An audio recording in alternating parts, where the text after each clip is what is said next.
Il est une constante universelle qui régit l'existence et la rend bien cruelle. Presque une institution qui me met hors de moi et donnerait raison à ceux qui vivent au fond des bois. Depuis que j'ai découvert les plaisirs du silence, si je souffre l'enfer, c'est surtout de son absence et d'avoir à subir lancinante rengaine ceux qui n'ont rien à dire et qui parlent quand même.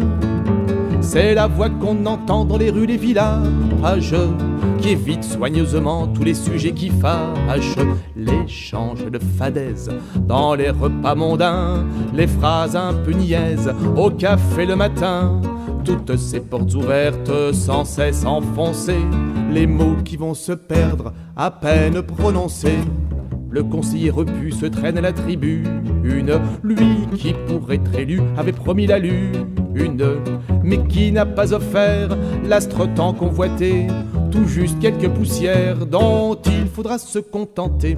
Et pour justifier tout l'argent qu'il détourne, les îles ensoleillées où l'hiver il séjourne, il ne parle de rien, et quand il a fini, il contemple serein toute la salle endormie. C'est la voix qu'on entend dans les rues des villages qui évite soigneusement tous les sujets qui fâchent. L'échange de fadaises dans les repas mondains, les phrases un peu niaises au café le matin.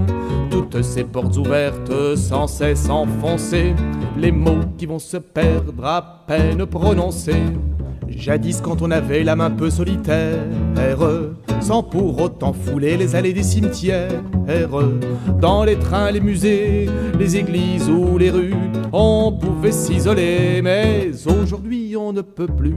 Il y a toujours implacable, odieuse mélodie d'un téléphone portable pour briser nos rêveries, et une foule de sans-gêne qui tient là l'occasion de partager ses problèmes et ses conversations.